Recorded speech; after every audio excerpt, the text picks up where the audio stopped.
Jamaah yang dirahmati Allah Subhanahu wa taala, mengapa Makkah, tempat di mana tempat ibadah pertama kali dibangun, disebut juga dengan namanya Bakkah. Jadi inna awwala baiti wudi'a lin-nas lalladzi bi Bakkah. Kenapa tidak Mekah? Dalam sebutan sekarang namanya Mekah, Makkah atau Makkah. Tapi di Quran disebut Bakkah. Nah, karena dinamakan demikian karena kota Makkah atau Bakkah itu kota yang dapat membuat hina seseorang.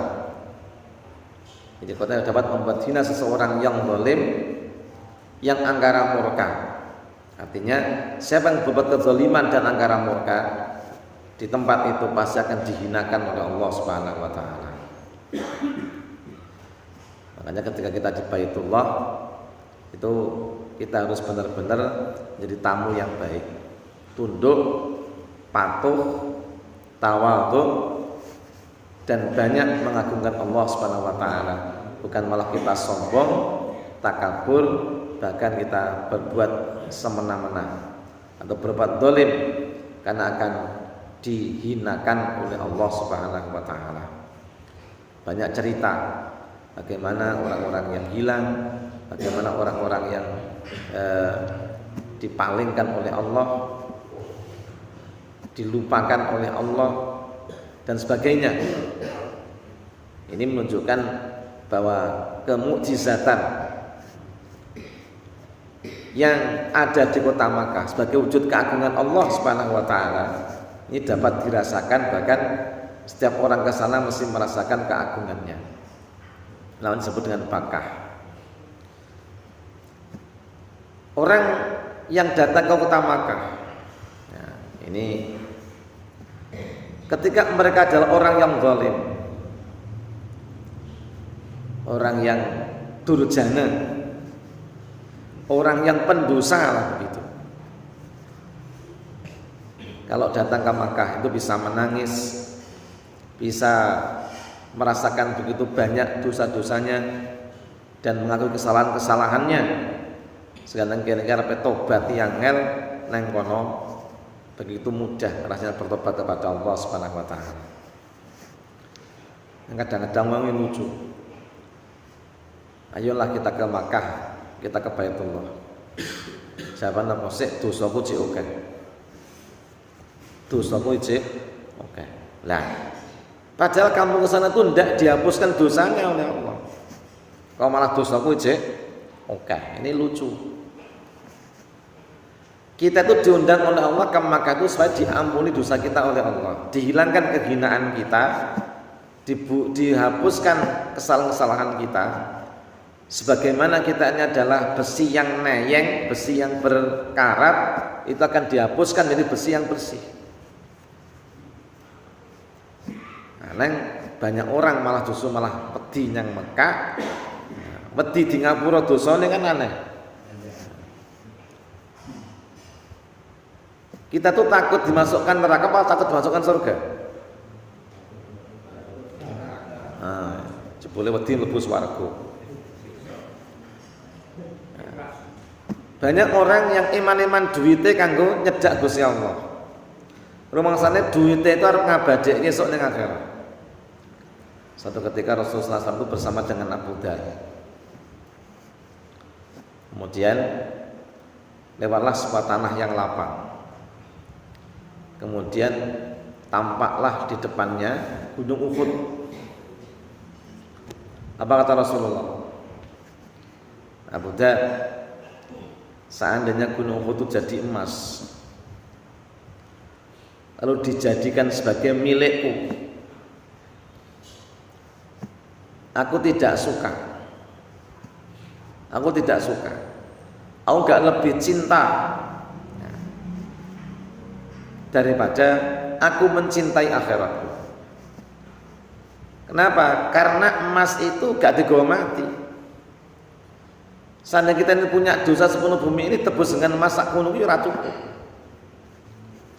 Melainkan aku kalau seandainya diberi itu akan kusedekahkan semuanya. Akan kupakai untuk beramal semuanya kepada orang-orang miskin, untuk meninggikan kalimat Allah sebagainya. Dan Abu Dar itu sing dijak ngomong begitu itu, Abu Dar mengatakan, padahal aku tadi baru nyaur utang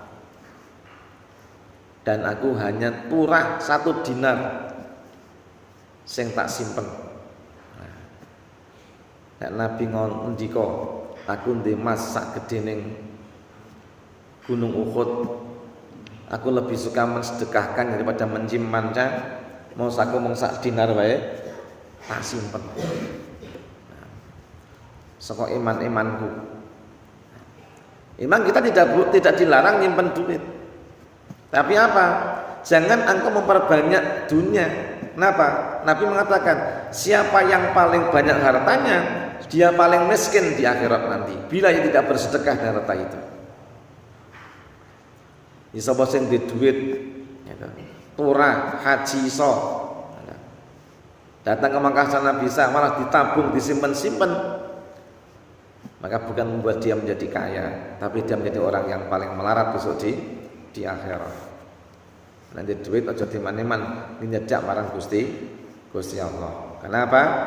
Karena kita ke Makkah itu tidak dihapuskan dosanya oleh Allah.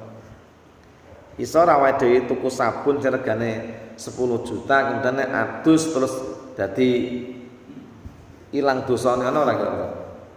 Jenenge sabun magfirah itu. Asing dodol ora kira. Namanya sabun ampunan Allah. Sapa sing tuku sabun terus nganggo sabun diadus dosane rontok. Hilang kabeh ora. Nah, makanya itu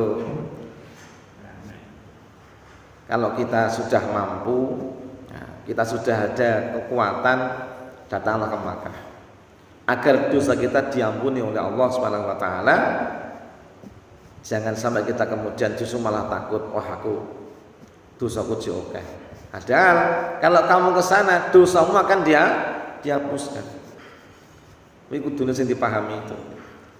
Nek wong lucu meneh, nyang masjid sik dosaku jauh. Lalu mangsamu sing ngresiki dosa iki perapatan.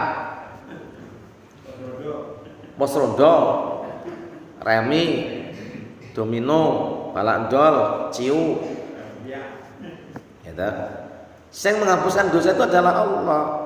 Dan tempat yang banyak di situ dihapuskan dosa itu apa? Masjidnya Allah. Kau berangkat ke masjid itu 1 langkah mengangkat derajatmu, 1 langkah menghapuskan dosamu itu.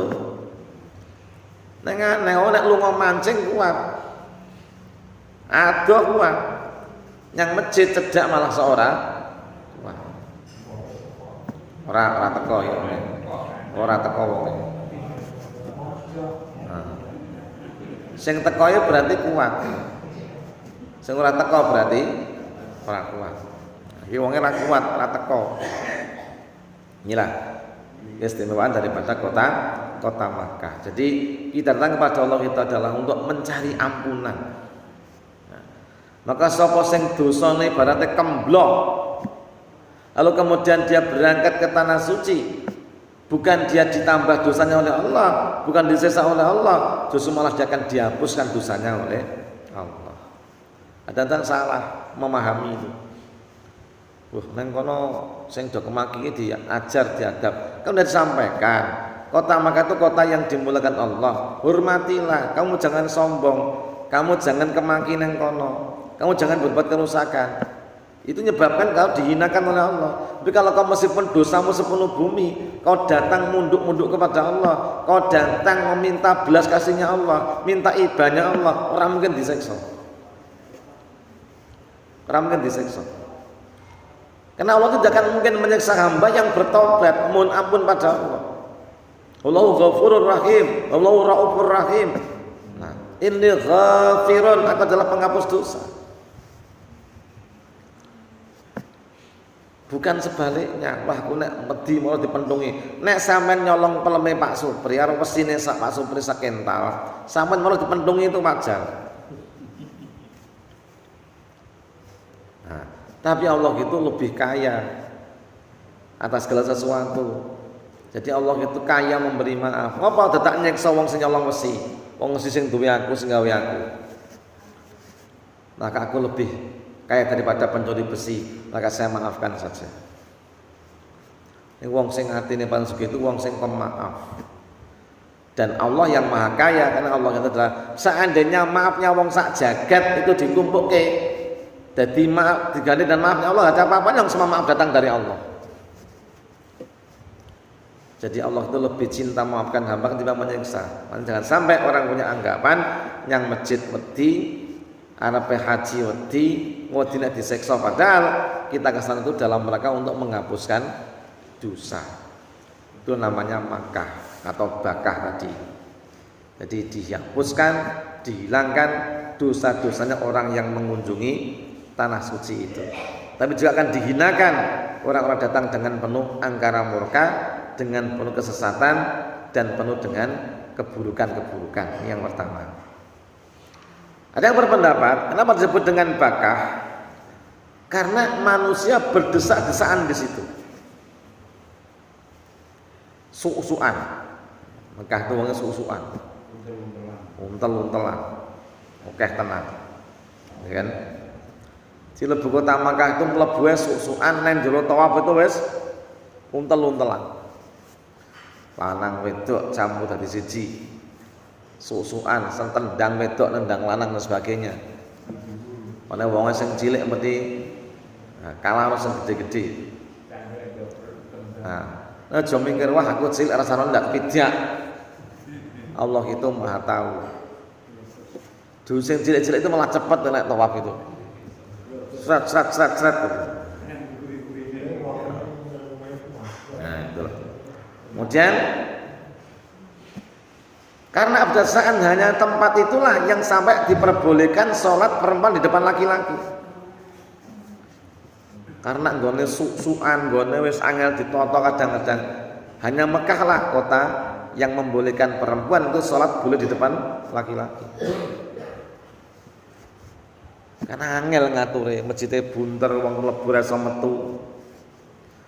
Sehingga di sana dianggap sah, dianggap tidak berdosa perempuan sholat di depan pria.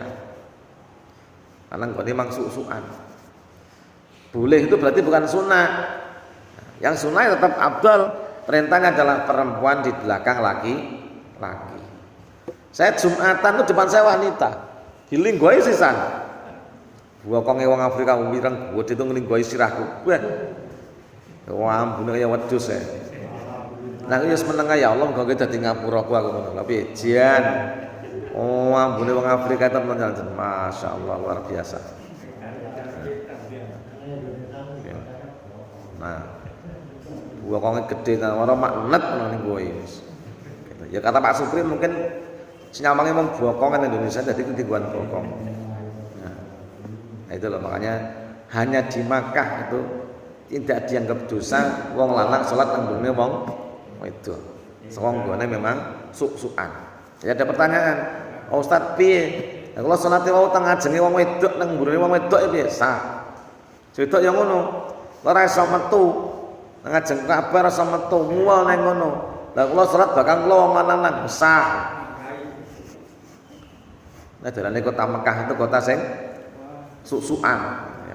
Nah, hanya di kota Makkah saja, di luar kota Makkah tidak boleh. Di sini tidak boleh perempuan di depan laki-laki.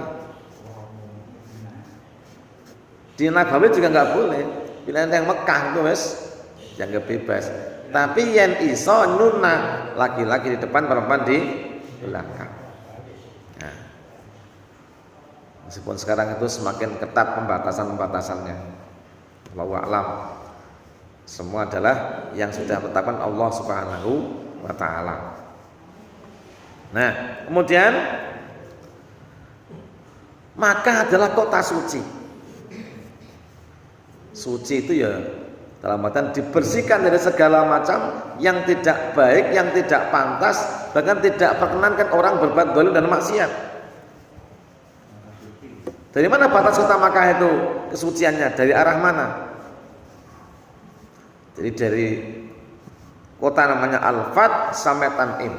Jadi sekolah namanya Tanim. dari arah Madinah sana ngidul sampai namanya Al-Fajj. Ada tanda kalau mau masuk utama tetap gapura gede.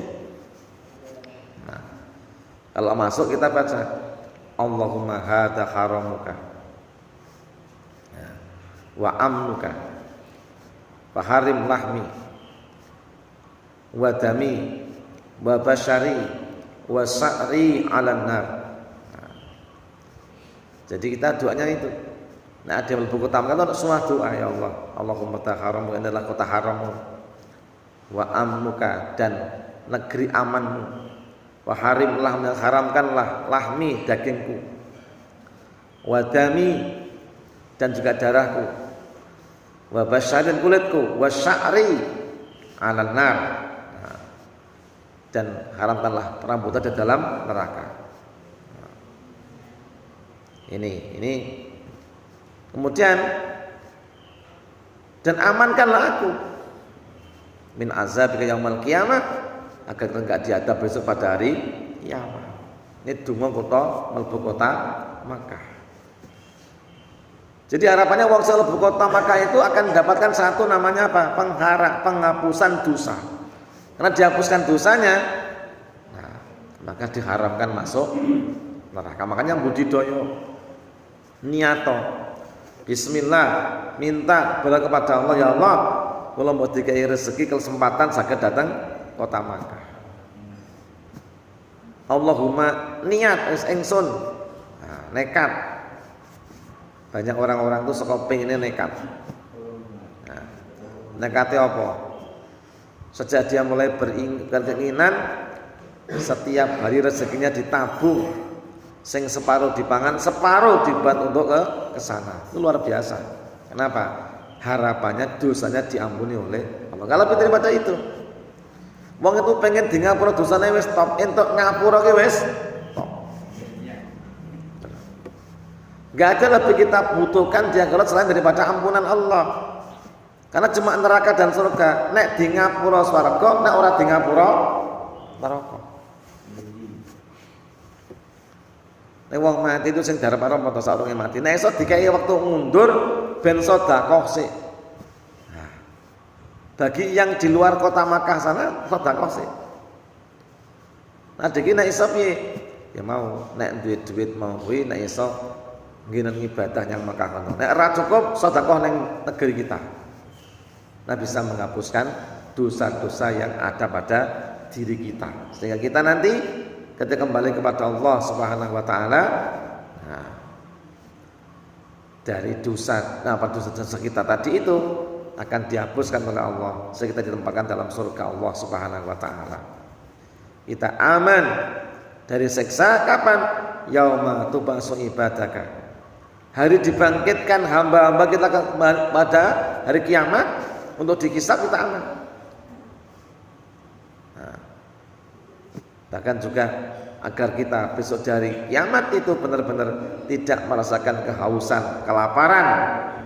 Nah, tapi mendapatkan kebaikan-kebaikan yang banyak dari Allah, diberi naungan oleh Allah, dan kita diampuni dosanya dan dimasukkan dalam surga Allah Subhanahu wa taala. Inilah beberapa daripada keistimewaan kota Makkah, tempat Baitullah berada, kota yang disucikan dari perbuatan salah dan perbuatan maksiat. Siapa masukinya dia akan aman dan dia akan dapatkan ampunan, dan bahkan rezeki yang dibawa ke sana menjadi bekal ke sana akan diganti sepenuhnya oleh Allah Subhanahu wa taala. Jadi Allah harap ngijoli sing tok ngundang Allah ngijoli, Allah juga akan memberikan kepada kalian itu pahala yang besar sik di ngapura dosa-dosane. Maka alangkah beruntungnya ketika kita itu mampu melaksanakan perjalanan ke tanah suci untuk berhaji ataupun sekedar berumrah. Demikian wetang wis metu, muga-muga manfaat. Subhanallah bihamdika asyhadu alla ilaha illa anta astaghfiruka wa atubu ilaik. Wassalamualaikum warahmatullahi wabarakatuh.